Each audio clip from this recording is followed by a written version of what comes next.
Hola, hola, ¿qué tal? Y bienvenidos sean todos a ¿Qué IA está pasando? El podcast de Evo Academy, donde después de casi 3 meses por fin estoy nuevamente junto a Sebastián Cisterna. Seba, ¿cómo estáis? Muy bien, ¿y tú? Bien, bien entusiasmado por fin de estar los dos juntos en el podcast. Y hoy tenemos unos temas bien interesantes para hablar porque se ha hablado mucho acerca de cómo la inteligencia artificial nos va a reemplazar, cómo la inteligencia artificial nos da superpoderes, cómo estas herramientas, ¿cierto?, van a cambiar cómo funcionan las cosas. Y dentro de eso queremos conversar un poquito de la parte de los superpoderes, de estas cosas, es cómo potencian las habilidades de las distintas personas que usan a la inteligencia artificial. O sea, apartamos, ¿cómo crees tú que la inteligencia artificial potencia a las personas? La inteligencia artificial se puede ver como un aliado, pero también hay muchas veces que se puede ver como algo que te puede generar algo en contra. Vamos a hablar un poco más de eso más adelante, pero como un aliado básicamente te ayuda a delegarle todas esas cosas como aburridas que no te interesan hacer. Por ejemplo, ahora estaba trabajando en un artículo y necesitaba trabajar en el formato, que tenga negritas, que tenga títulos,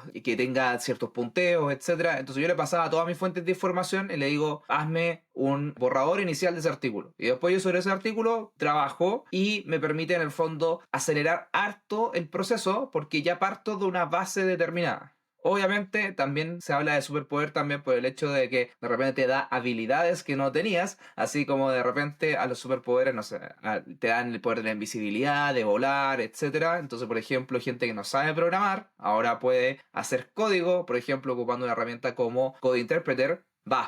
Ahora no se llama Code Interpreter, se llama Advanced Data Analysis o algo por el estilo, pero lo que era antes el Code Interpreter de GPT. Y si la gente no sabe qué es Code Interpreter, lo invitamos después a que en la caja de la descripción va a estar el link, un video donde Seba les cuenta de qué se llama este ex Code Interpreter y qué cosas puedes hacer con él. En resumen, es un modelo distinto de ChatGPT en el cual no solamente tienes la parte conversacional que uno está habituado, pero además te da la facultad de ejecutar código para ciertas tareas. Entonces, esas dos maneras yo he visto harto de superpoder, en el fondo en cual te presta como asistencia y te empodera en poder delegar estas cosas como medias aburridas, o bien te da habilidades que antes no tenías o que te da la de aprender a través de distintas herramientas. Para mí, esto además de da superpoderes en el sentido de habilitar a la gente, ¿cierto? Porque hay mucha gente, como bien decías, que de repente no tiene conocimientos de cosas. Y yo lo pienso mucho en la empresa. Imagínate una pyme, ¿cierto?, que está partiendo, donde todos tienen que tener todos los sombreros puestos porque al final del día eres gerente, pero también eres el que hace las compras y además eres el contador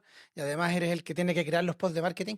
Y realmente uno no tiene todas esas habilidades. Entonces, al final, con inteligencias artificiales conversacionales, tipo ChatGPT, Claude, ahora Pi, que salió esta semana, ¿cierto? Tú puedes empezar a debatir, a buscar ideas y ocuparlo como si fuera un experto, un aliado, que te va a dar respuestas bastante competentes para poder hacer mejores posts en redes sociales, para poder dialogar más tu estrategia, etcétera, ¿cierto? Entonces eso habilita y empareja un poco la cancha. Ahora, lo que también pasa es que efectivamente la gente que sí tiene esos conocimientos, estas herramientas lo que hacen es potenciarlo aún más. Entonces ahí también se genera otra brecha, pero yo creo que es una brecha donde estamos balanceando hacia arriba todos y eso ya para mí ya es muy bueno. Y también creo que permite no solo en el ámbito de la empresa, pero también en el ámbito personal, encontrar espacios, ¿cierto?, de intereses, de hobbies, de distintas cosas, donde antes no tenías el tiempo para desarrollarlos o no tenías la capacidad para practicarlo o para aprender más sobre eso. ¿Cierto? Ya que un ejemplo que ya he visto en hartas personas que lo han hecho, es el tema de escribir un libro. Por ejemplo, nuestro conocido Marco Saror, mandémosle un saludo a Marco, ¿cierto?, que estuvo en el webinar que hiciste el otro día, lanzó un libro y probablemente se ayudó un poquito con ChatGPT, porque efectivamente la inteligencia artificial te sirve para escribir mejor, para desarrollar ideas, para delinear cosas. Y yo he visto mucha gente que ha lanzado libros con inteligencia artificial. De hecho, el otro día Amazon salía diciendo que si ocupabas inteligencia artificial para escribir un libro y publicarlo para Kindle o a través de Amazon, tenías que poner una batch que decía así como escrito con apoyo de inteligencia artificial. Entonces, efectivamente, habilita que la gente pueda explorar otros hobbies o otras cosas donde no necesariamente tenía las capacidades para hacerlo. Varios estudios que han respaldado de cierta manera lo que tú estás contando, unos un poco más informales y otros un poco más formales. Hay uno bien informal que me gusta bastante. Hay una youtuber que se llama Chloe que habla de temas de ciencia, etcétera, y cuando empezó toda esta cosa de Midjourney, invitó a un artista a generar imágenes respecto a la misma instrucción, que creo que era como, no sé, hacer un paisaje de Nueva York o algo por el estilo. Ellos hicieron el siguiente experimento. Ella, periodista que no sabe mucho más de arte que simplemente el tema de consumir el arte, o sea, en el fondo valora el arte pero no sabe hacerlo, y es el artista que ha generado arte antes. Chloe, la periodista, se puso a hacer con Photoshop o con PowerPoint o lo que sea, cosas en una plataforma, él también, etcétera, y sacaron un resultado, ¿ok? Este resultado no tenía ninguna intervención de inteligencia artificial, era simplemente la herramienta que cada uno utiliza. Y después lo que hicieron fue ocupar solamente Midjourney, los dos, y generaron la mayor cantidad de imágenes que podía cada uno en cierta cantidad de tiempo. Y después agarraron todas estas imágenes, no me acuerdo cuántos eran, pero eran más de 10, y las sometieron a votación popular, aprovechando que Chloe es bastante influyente, y le dijeron a la gente, vota por las que más te gusten. Me imagino que nos dijo cuáles hizo ella. No, no dijo nada, no dijo cuáles hizo ella, no dijo cuáles fueran con inteligencia artificial, no dijo cuáles eran las que no tenían inteligencia artificial, y las publicó en internet. Entonces después publicó los resultados de cuáles eran las que habían sido más valoradas. Si tú las rankeabas desde más valoradas a menos valoradas, las más valoradas eran sin duda las del artista, pero las del artista ocupando Midjourney. O sea, habla un poco de esto de que el artista ocupó esto para empoderar las habilidades que él ya tenía. No estaba siendo reemplazado por una persona, por ejemplo, como Chloe, que no sabía mucho más de la ejecución del arte, sino que él estaba agarrando las habilidades que ya tenía y las estaba potenciando con una herramienta así. Después, en el segundo lugar, quedaron las de Chloe con inteligencia artificial, compitiendo muy cercano con las de esta artista sin inteligencia artificial,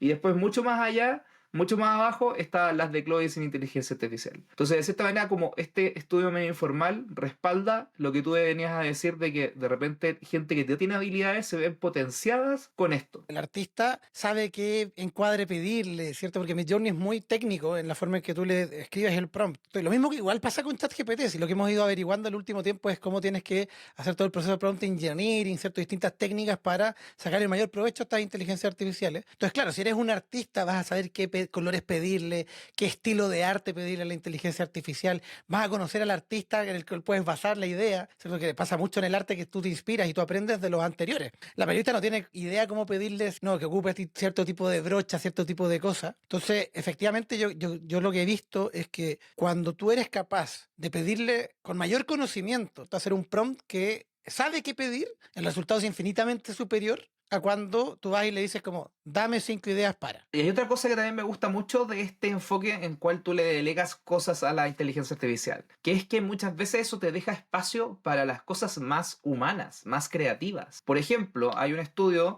que salió más o menos como en marzo, en el cual sometían a dos grupos, en el fondo un grupo de vendedores que no ocupaba inteligencia artificial y un grupo de vendedores que sí ocupaba inteligencia artificial.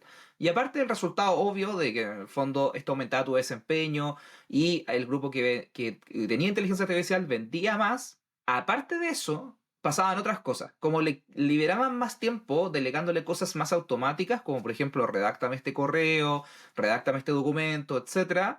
Ellos podían enfocarse mucho más en las tareas creativas y cuando les hacían un test de cosas como más que requerían un poco más la parte humana, rendían mucho mejor al final del día porque se cansaban, comillas, menos con las cosas automáticas. Delegaban todo esto que era delegable y se podían enfocar en lo que nos hace humanos, que son estas funciones más creativas. Y esto es como lo que me hace más feliz con respecto a esto de la inteligencia artificial, es que estas personas además tenían una satisfacción mucho mayor con su trabajo. Porque en general, y esto hay una teoría de management en torno a todo esto, la gente se siente mejor cuando puede liberar su creatividad en lo que está haciendo. El hecho de haberle traspasado a la inteligencia artificial lo que no querían hacer o lo que les daba más lata hacer, les permitía enfocarse efectivamente en la parte que más disfrutaban de su trabajo. Y a mí me pasa porque me ha tocado trabajar ya en varias startups, ¿cierto? Directamente con el equipo de venta, yo desde marketing y ellos desde venta, que todas esas labores que tenían que ver con que mandar el correo, que hacer seguimiento, que llenar el CRM con la información del lead, etcétera,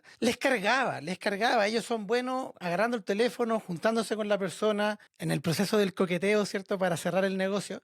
Pero para llenar esas cosas era súper complejo. Y de hecho, me acordé mientras estaba dando el ejemplo de una solución que se llama Win.ai, que lo que hace es que se conecta con los CRM clásicos, está en la llamada contigo y va detectando como ciertas preguntas claves del proceso de venta.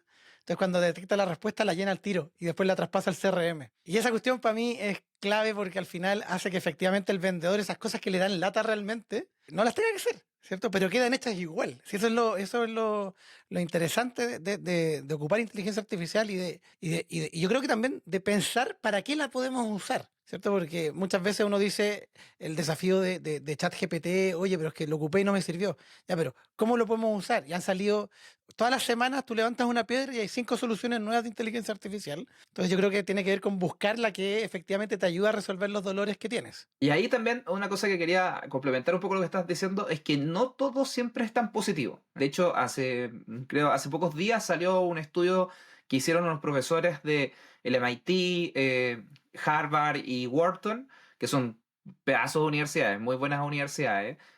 Obviamente hablo un poco desde el sesgo de que tengo aquí mi camiseta de Harvard. Este equipo de investigadores lo que hizo fue pasarle ChatGPT, la versión premium, la de $20 que todo el mundo puede pagar, a un grupo de consultores de Boston Consulting Group, que es una de las consultoras más prestigiosas del mundo, y le dio también a otro grupo las mismas tareas, pero sin pasarles ChatGPT, y evaluaron el desempeño. De nuevo, se encontraron de nuevo desempeños mejores en las tareas en general.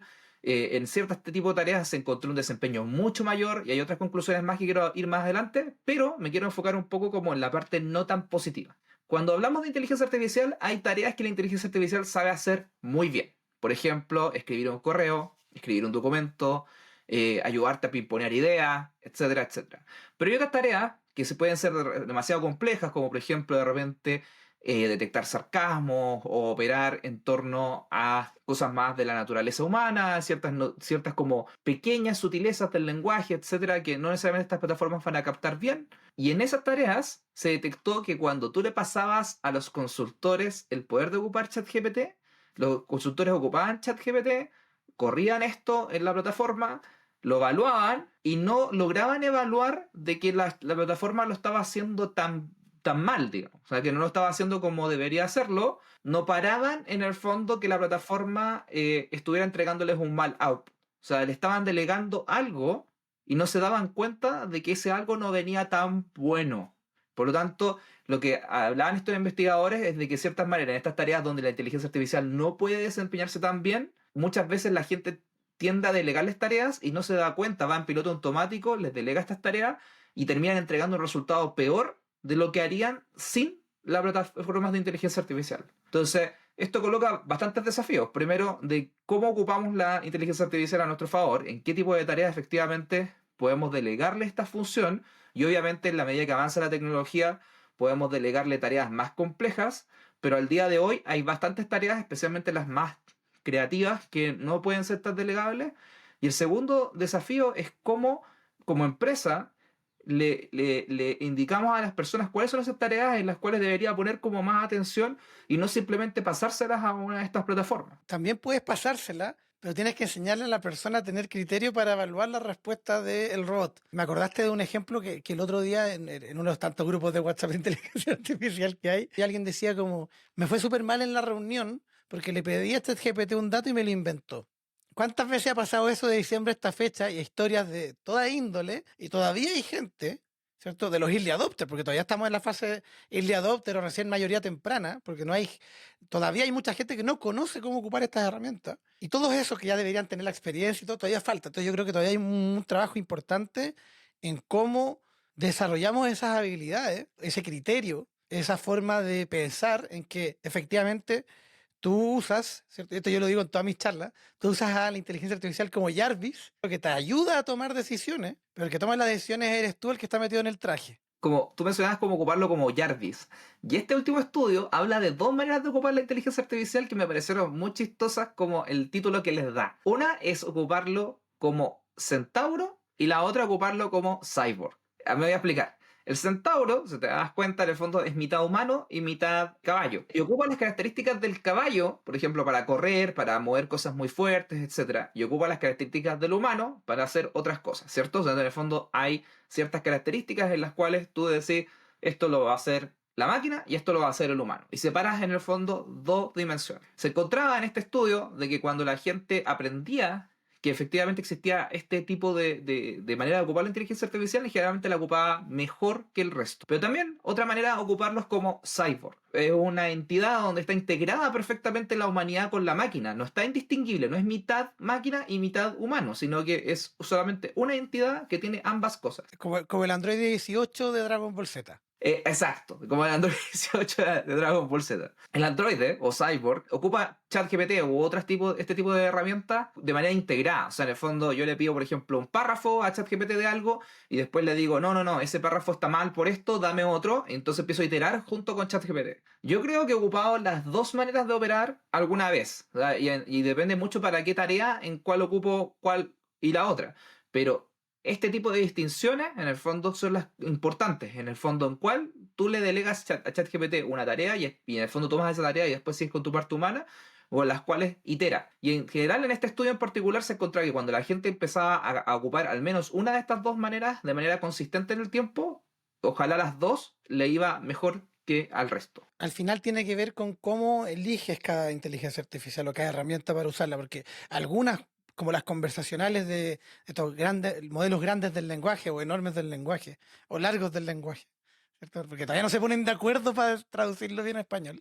Como son conversacionales, yo creo que tiende más al cyborg, ¿cierto? Tiende más al ir debatiendo con él, ir buscando, etcétera. Aunque debiésemos tender allá, porque yo he visto mucha gente que copia y pega y después le va muy mal. Eh, Mientras que hay otras, ¿cierto? Como por ejemplo podría ser una que tú le pasas data, te la filtra y te la limpia automáticamente, donde, claro, podríais separar las aguas entre tú hazme la limpieza y después yo manejo los datos, ¿cierto? Y hay modelos que se ocupan en todas partes, ¿cierto? Desde hace mucho tiempo, de Machine Learning, etcétera. Entonces, efectivamente, como que la misma tecnología tiende a uno o al otro. El problema somos nosotros que no sabemos a cuál tiende hasta empezar a usarla. Ok, supongamos que ya te convenciste de que tienes que ocupar inteligencia artificial generativa. Ahora, ¿qué? Ahora tú estás en tu empresa y quieres implementar esto. ¿Cómo le recomendarías a alguien que empezara a implementar esto en su empresa? Mira, yo creo que ahí soy un poquito más a la antigua. No, yo creo que voy a. Primero, antes que decir onda, ocupemos inteligencia artificial, etcétera, le diría a la gente que revise cuáles son las cosas que más lata le da hacer en el día a día. Cuáles son las cosas donde lo pasa mal, ¿cierto? Donde estáis pegados frente al computador haciendo eso y no quieres estar ahí. Versus cuáles son las cosas donde vibras en el trabajo, donde vibras trabajando, las cosas donde te entras in the zone, ¿cierto? Estás así a full. Entonces, identificando eso, haría recién ahí el trabajo de tomar todas estas cosas donde lo pasan mal y buscar algunos ejemplos de herramientas que les podrían servir para ocupar eso y decirles, prueben, ¿cierto? O investiguen y pasarle, no sé, un listado de Product Hunt, ¿cierto? Las recomendaciones que hacemos nosotros en Evo Academy y otras soluciones, ¿cierto? Para que vayan probando. Y en particular, sí o sí dentro de esa lista, incluiría algún modelo tipo ChatGPT, ¿cierto? O ChatGPT o Cloud o el que sea, pero que los ocupen porque ese modelo va a quedarse. Ese ya quedó, ya lleva 10 meses, ha funcionado bien, ¿cierto? Y solo va a mejorar de aquí en adelante. Ocupen ChatGPT, pero no los datos privados, ¿cierto? Las cosas en que pueden ir dialogando, ir debatiendo, para que empiecen a sentir y a buscar qué cosas les sirven y qué no. Por ejemplo, a mí en el trabajo, yo trabajo en una agencia de marketing digital y uno de los desafíos fue como, ya, ¿qué hacemos? ¿Cómo potenciamos con inteligencia artificial el quehacer diario? Encontramos, por ejemplo, una herramienta que nos permite hacer mapas de calor predictivos de las imágenes que vamos a subir a redes sociales. Entonces, te hacen mapa de los focos de atención de la imagen antes de que tú la subas. Obviamente, entrenado con montones de gráficas y mapas de calor anteriores, etcétera. Entonces, con eso tú maximizas la probabilidad de que la pieza tenga éxito. Ya, listo. Y ahora la ocupan todos los días. Y no se la cuestionan. Y está ahí. También pasó con los mismos diseñadores que el Photoshop sacó Generative Fill, ¿cierto? Para poder modificar ciertas cosas, agrandar las fotos, etcétera. Que para los diseñadores, para las áreas de marketing en general, siempre ha sido un cacho, porque realmente el cliente te manda una foto en cuadrado y te dice, la quiero en historia, que es un formato vertical, ¿cierto? 9:16. Y tú como tenías que innovar, pongo borroso atrás, empiezo como con el pincel, y ahora seleccionáis, relleno generativo, pum, pum, listo, ¿cierto? Y agrandaste la foto. Encontrar esas pequeñas cosas que eran pequeños dolores, ¿cierto? Para ir potenciando el día a día. Porque el diseño que entregan al final es el que hacen ellos, ¿cierto? Estas son herramientas que ellos están ocupando. Entonces yo buscaría siempre esas pequeñas cosas que te duelen, que te molestan, y buscaría cómo solucionarlo, ¿ya? Y dejaría como el mix. Les entregaría algunas yo y les daría la posibilidad de que ellos investiguen para generar involucramiento, para generar ese tema de como, oye, estoy empoderado, ¿cierto? Yo estoy buscando esta solución y si la encuentro, el compromiso es que, claro, la probamos y si funciona te la pago, porque obviamente la empresa tiene que pagarla para ocuparla, ¿cierto? Yo he escuchado muchas empresas donde la gente dice, no, yo me pago ChatGPT por mi lado porque no me quieren pasar cuenta. Pásele cuenta a su gente, pásele cuenta. Yo pensando un poco en esta duda de cómo implementarlo, creo que también depende mucho del tamaño de la empresa. Yo creo que quizás ahí no vamos a tener la misma opinión, porque creo que la empresa chica tiene la posibilidad más de ser más ágil en muchas cosas. Por ejemplo, puede llegar y comprar cuentas, mientras que muchas veces en empresas grandes tenéis todos estos procesos como de procurement, de que revisan si la plataforma está visada por temas de seguridad, etcétera, etcétera. Entonces, hay un montón de otros procedimientos.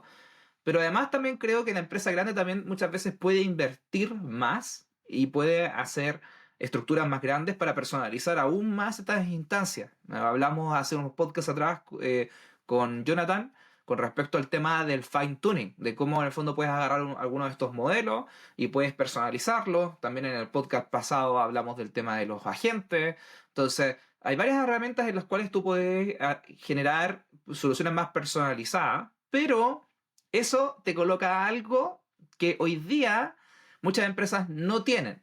Hemos hablado durante los últimos años, probablemente 10, 15 años, de que la data es el nuevo petróleo y que ahora en realidad no está en el nuevo petróleo, sino que ya es.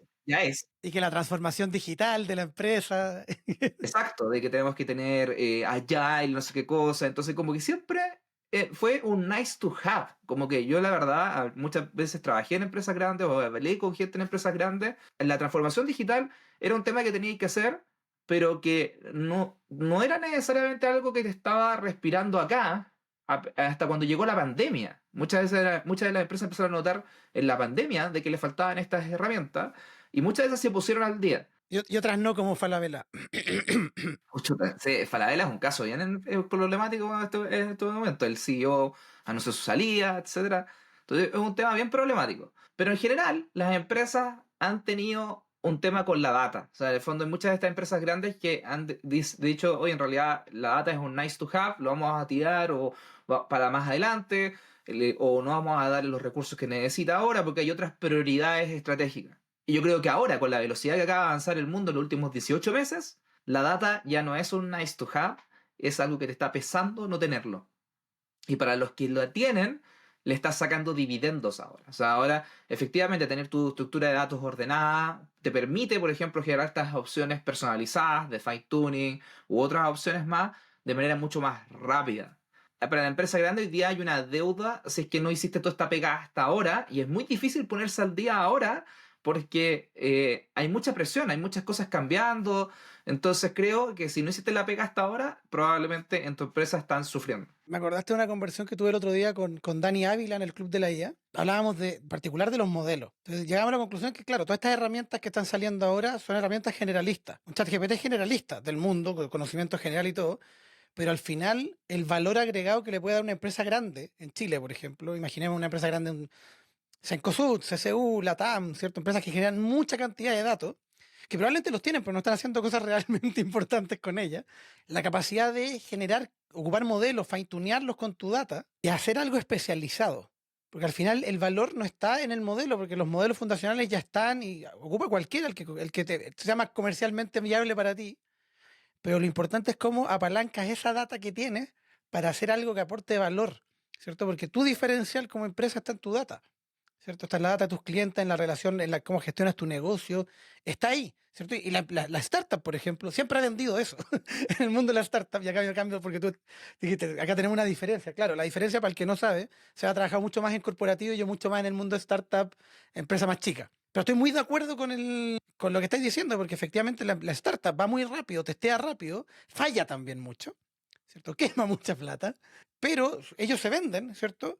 En que ocupan la data, en que la pueden rentabilizar, en que pueden crecer a partir de eso, ¿cierto? Y ahí nace todas las cosas de growth, ¿cierto? Growth marketing, revenue, los chief revenue officer, etcétera, para ver cómo crezco más rápido, cómo monetizo a los clientes, ¿cierto? Y ahí empiezan a salir distintos revenue streams y tenemos un Uber, por ejemplo, saludos a nuestro amigo Nacho que está enfermito, que en Uber tienes la transacción por el viaje, ¿cierto? O por la compra, tienes la comisión de ventas de los restaurantes que están dentro, tienes el tiempo en los scooters, tienes Uber One con suscripción y cada acción de un cliente la monetizan. Y eso lo descubrieron a partir de la data. Ese es su diferencial, porque tiene la data de los vendedores y de los compradores y un montón de cosas entre medio. Entonces, efectivamente, en la medida que seamos capaces de usar nuestra data, que es nuestro diferencial, es nuestro know-how, para crear o adaptar modelos, ¿cierto? Fine-tunearlos o crear nuevos. Yo no les recomiendo crear nuevos, fine-tuneen. En espacios seguros, ¿cierto? Como las nubes que ahora todas tienen alguna versión de inteligencia artificial. Ahí está el valor. Y el otro valor que veo también para las empresas es el que pueden como localizar cosas. Chile es un país chiquitito, ¿ya? Y hay ciertas cosas como las leyes chilenas, las normas contables, etcétera, etcétera, un gran etcétera, donde al final ChatGPT nunca te va a ayudar, porque ChatGPT no conoce eso, tiene muy poco datos. Yo siempre doy el ejemplo de cuando tú vas a Midjourney, por ejemplo, y le pides, hazme una foto de Taylor Swift volando encima de un cohete por el espacio, y Taylor Swift se va a parecer a Taylor Swift.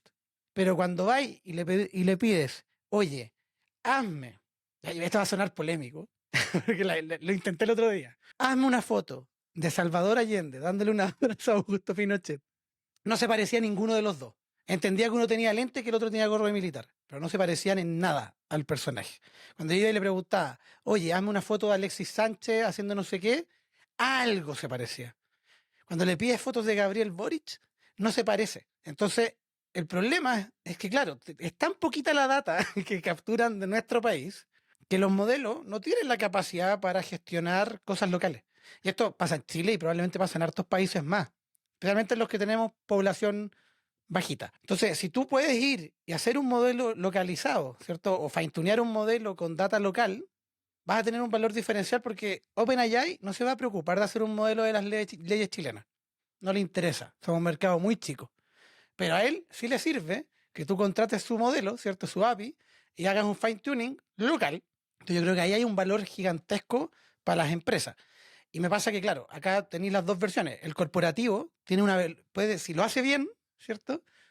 Si lo hace bien, puede agarrar una velocidad gigante porque tiene los recursos, tiene el talento, porque el problema de, de las empresas grandes no es el talento, es la estructura y los procesos. Entonces, tiene el talento para hacerlo. Si les dais las herramientas, van a ser modelos gigantes. Y acá yo le doy un pase a Jumbo, te estoy mirando. Hagan un chatbot en la página al que tú le puedas pedir ayuda con las recetas, que le digas, oye, sabéis que soy alérgico a tal cosa, y que te dé o Walmart, del que haya escuchado, ¿cierto? Y que te dé así ciertos tips y cárgale las fichas de productos de todos tus productos con los links. Entonces que ChatGPT, o sea, que este chatbot te genere una lista de compras en base a quiero un menú para bajar de peso que tenga, no sé, que sea hipocalórico, no puedo comer maní, no puedo comer tal cosa, ¡pum! Carrito de compra, clic, y te agrega los productos al carrito y compráis.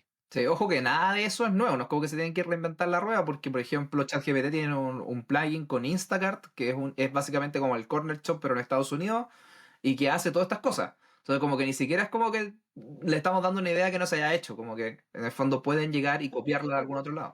Y tienen que hacerla. Ayúdense a sí mismos, innoven, ¿cierto? Salgan del status quo. Porque al final son soluciones que no necesariamente es inventar lo nuevo, sino que es adaptarlo, ¿cierto? La innovación es cambiar un proceso, cambiar una estructura, hacer algo nuevo, pero algo nuevo respecto a lo que estás haciendo tú. Eso ya es innovar. Obviamente hay innovaciones que son a nivel mundial, ¿cierto? ChatGPT fue una innovación a nivel mundial. Pero innovar tiene que ver con cambiar el statu quo. Oye, y tú durante estos puntos tocaste el tema del talento, y ahí me quiero devolver un poco y hacerle como una profundidad a ese punto porque me interesa demasiado. El talento en términos de esta etapa creo que es clave. En el fondo tenéis que tener gente que va a permitir construir, habilitar, convencer a otros de que esto es importante. Y acá me quiero apoyar en un artículo que salió hace muy pocos días de McKinsey, que es otra de estas consultoras grandes, que habla de el dividendo de los datos y cómo esto alimenta a la inteligencia artificial generativa. Pero entre algunos de los temas toca el tema del talento y toca el tema de los roles que necesitas y los roles que vas a necesitar tener. Y habla dos cosas interesantes. Uno, habla todo el rato de una posición que se llama el Chief Digital Officer. Y ahí es donde yo, lo personal, como que quedé con dudas, porque hay varios roles en términos como a quién es este gran líder de tecnología dentro de la empresa. Hay veces que le llamamos el CIO, Chief Information Officer, tenemos el Chief Technology Officer, y tenemos el Chief Data Officer, y tenemos este Chief Digital Officer. Pónganse de acuerdo. favor, pónganse de acuerdo. Es que ahí es donde viene el punto. Yo dije, "Puta, ¿y qué significa? ¿Cuáles son las diferencias entre esto?". En general se entiende de que el digital es más hacia afuera del negocio, en el fondo hacia los clientes, hacia los proveedores quizás, pero hasta ahí no va. O sea, en el fondo como no la capa interna, y el de tecnología o el de información en general es algo más interno. O sea, el tipo que te ayuda con las licencias de los computadores, las impresoras, etcétera. El clásico TI. Sí, el digital tiende a ser uno más como de negocio conectado con la estrategia, a ver cómo vamos a vender más que solamente disminuir los costos o operar de manera más rápida. Ahora, la sutileza es bien ahí, como que no necesariamente se entiende bien el. Me recuerda lo que pasó los últimos 5 años con el advenimiento, ¿cierto?, de los Chief Revenue Officer. Ya que empezaron a llegar y al final el Chief Revenue Officer es el gerente comercial, ¿cierto? Pero que tiene abajo, tiene marketing, adquisición, tiene ventas, ¿cierto? O sea, adquisición y venta, ¿cierto? Tiene equipos que empiezan a salir como de los revenue operations, ¿cierto? Que empiezan a administrar los sistemas que permiten acelerar la venta, los CRM, automatizaciones, etcétera. Y de a poco le han agregado también todo lo que tiene que ver con experiencia de cliente, con los equipos de CX. Pero las empresas ya tenían esas funciones antes. Y lo único que cambia es que, claro, lo que estáis haciendo es darle a todas un tono, una filosofía, pensando en el crecimiento del negocio en términos de venta, en términos de revenue. Acá es lo mismo, es como ya, teníamos TI, perfecto. Después salieron las áreas de tecnología, ¿cierto? De desarrollo. Donde teníais los CTO, ¿cierto? ¿Por qué? Porque son los que desarrollan tu producto.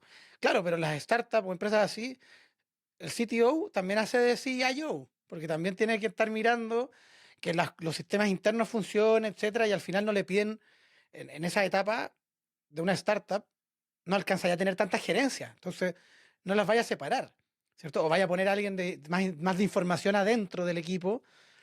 Entonces, ahora, el digital yo creo que es como la siguiente evolución en términos de un paraguas, donde tengas adentro, ¿cierto? Que este paraguas es de negocio, ¿cierto? Es un compadre que sabe de digital, sabe de tecnología, pero sabe de negocio. Y ahí está la diferencia. Y a él, yo lo que haría, en mi opinión, sería que esa área adentro debiese tener tecnología, información, data science, etcétera, ¿cierto? Dentro de este mismo paraguas, porque al final, si los empezáis a separar mucho, se crean silos, especialmente en los corporativos, que son los que tienden a hacer esto, que tenía en un lado de información una muralla de piedra a la que tienes que pedirle todos los permisos y 7 llaves, ¿cierto? Que las tienen distintos gerentes y los tienes que ir a buscar por toda la oficina como si fuera un juego de rol. Y el otro lado tienes el tema más operativo. Entonces, yo creo, me gusta el cargo el Chief Digital Officer, ¿cierto? El digital, pero creo que él tiene que ser alguien más empoderado todavía. Es complicado, porque yo creo que hay pros y contras de crear esta posición. Yo creo que el gran contra es que obviamente es difícil de entender por qué tenéis dos roles digitales o tecnológicos, etcétera. Especialmente en empresas grandes, tú generalmente buscáis una persona para que te solucione el gran tema. O sea, tenéis solamente una persona de finanzas, tenéis solamente una persona de recursos humanos. Es complicado. Y por ejemplo, no sé si te ha pasado que cuando ves estructuras muy complejas y hay un gerente de marketing y hay un gerente de comunicaciones, por ejemplo, para resolver el tema de PR, temas con prensa, comunicaciones internas, ya se empieza a ser medio confuso. Creo que esa confusión se ha aclarado en el tiempo porque ya estás acostumbrado a que existen estas dos personas y entiendes que son dos roles distintos. La persona que tiene que ver con comunicaciones corporativas que el que tiene que ver con marketing. Pero en tecnología creo que falta mucho para poder llegar a entender por qué tenías un informático en información y una persona más de negocio en digital. Creo que es bastante difícil como que podamos entender eso y creo que esas cosas que me estás diciendo tú de poder colocar uno debajo del otro puede funcionar. Pero también otra cosa que me pasa ahí es que siento que todos esos cambios igual los necesitáis ahora, porque efectivamente el mundo está cambiando tan rápido que tenéis que jugártela por algo por el estilo. Entonces, está ese sentido de urgencia, pero a la vez de que efectivamente es algo que puede sonar muy confuso dentro de la organización. Y es complejo además, porque tienes que hacer el cambio hoy. Perfecto, pero esto es algo que los últimos 3 años, ¿cierto? El tema ha empezado a aparecer, con mayor volumen en los últimos 12 o 18 meses. Después te preguntas, ya, perfecto, pero si necesito alguien que sepa tecnología y negocio. Ese perfil ya es raro. Si uno va a ver los de tecnología, y no, mandarle muchos cariños a todos los tecnológicos con los que he trabajado, desarrolladores, etcétera, tiene un perfil que va mucho más desde la creación. Va desde el quiero crear algo y el desafío de solucionar un problema y de meterse al código y de debatir. Y muchas veces cuando les dicen, oye, ¿quieres ser product owner o quieres tomar un cargo de liderazgo? Me dicen, no, prefiero tener más seniority, ¿cierto? Para resolver problemas más duros y problemas más difíciles. Y eso lo vuelve súper complejo porque acá necesita alguien que sepa de negocios también y que pueda sentarse en la mesa con el financiero y justificarle por qué invertir tanto en la API o por qué comprar esta solución, por qué meter, ¿cierto? Esta tecnología. Es importante, ¿cierto? Y armar el caso de negocio de eso, pero en paralelo también requiere habilidades blandas de negociación. Esto que estás haciendo lo estás haciendo para que sea adoptado a lo largo de la empresa. Entonces también tienes que ir y convencer a los demás. Es un cargo súper político. Y eso normalmente es un perfil extraño de encontrar. Yo no conozco mucha gente, conozco algunos, ¿cierto? Que tengan esta capacidad tecnológica, esta capacidad política o política de empresa, ¿cierto? Para poder trabajar. Entonces, eso lo hace, o sea, hace súper interesante porque esa gente tiene un potencial ahora para salir al mercado, ¿cierto? Y encontrar posiciones muy valiosas, pero también plantea el desafío de cómo entrenas o cómo como organización creas o capacitas a gente que tenga todas estas habilidades, ¿cierto? Porque este es un camino de carrera, ¿cierto? Nuevo, distinto, que a veces significa mandar a la tecnología a hacer un MBA. Es bien complejo. Oye, y hay un punto que hablabas de cómo la organización puede recibir estos talentos. Y ahí creo que también hay otro punto que este artículo toca, que creo que es interesante para la gente que nos puede estar escuchando, es que el artículo divide un poco como todo este perfil más técnico de arquitectura, los data engineers, en el fondo que hacen cargo un poco más de los fierros en términos de los datos, del que consume la información, como del cientista de datos, del que te hace los dashboards, del que te saca las conclusiones, etcétera.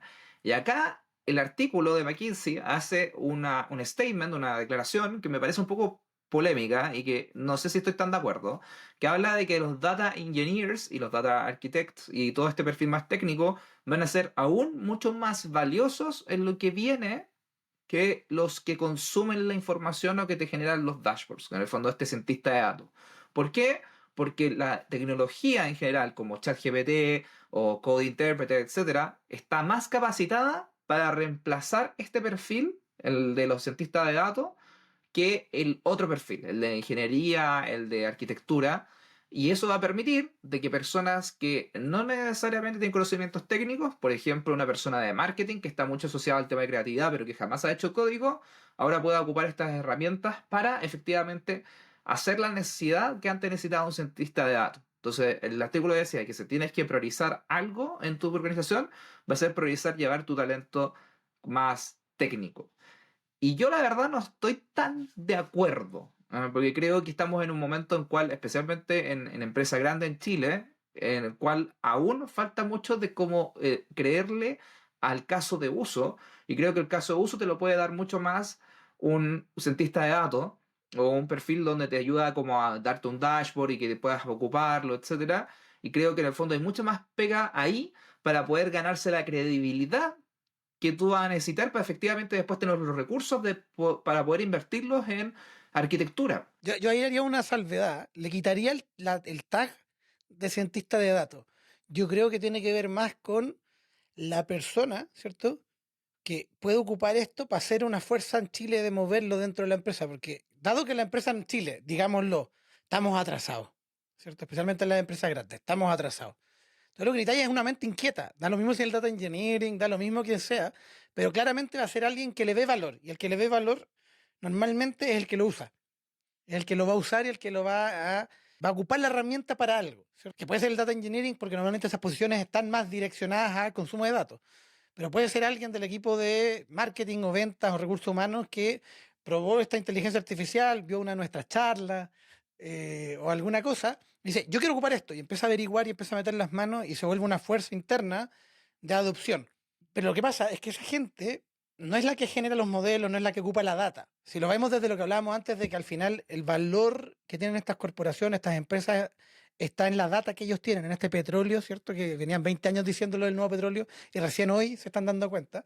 Si eso es lo importante, o sea, eso puede ser un diferencial, claro, los perfiles que te van a hacer la arquitectura de los datos, implementar los modelos, ¿cierto? Elegir qué servidor necesitas para poder ejecutarlo y cuáles son los procesos y la parte técnica, van a ser súper relevantes para esa solución. Pero en la medida que eso no lo ocupe nadie, no sirve. Entonces, igual yo comparto en que efectivamente los ingenieros de datos, los que ocupan la data, los que van a trastear, ¿cierto?, con estas herramientas, son importantes. Pero eso pueden, yo creo que va a dejar cada vez menos de ser el data engineering y van a pasar a ser todos en la empresa.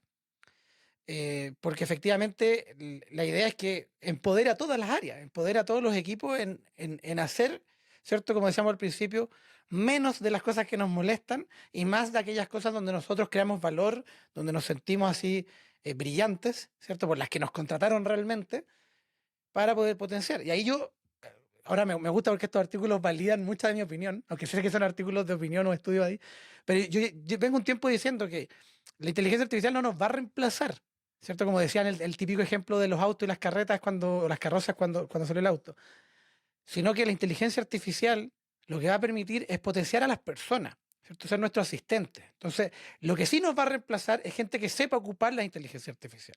La gente que no sepa y no se suba al carro probablemente la van a cambiar por un cabro de 25 años salió de la U, pero que ocupa muy bien las herramientas, ¿cierto? Porque él le va a poder sacar más valor. Entonces ahí es súper importante que nos capacitemos, que entendamos qué ocurra. Y acá una cosa que también creo que es clave es que estamos en este momento, en un momento donde no está claro cuáles van a ser esas herramientas. O sea, hay algunos caballos ganadores, ¿cierto? Uno puede decir, mira, un chat GPT, ahora que Google saca Gemini, ¿cierto? Un Cloud va muy bien, un Midjourney para las imágenes, Runway para los videos. Ya, esos son caballos ganadores. Ocupa alguno de esos, porque si lo aprendes a ocupar, después va a salir otro y lo vas a saber ocupar.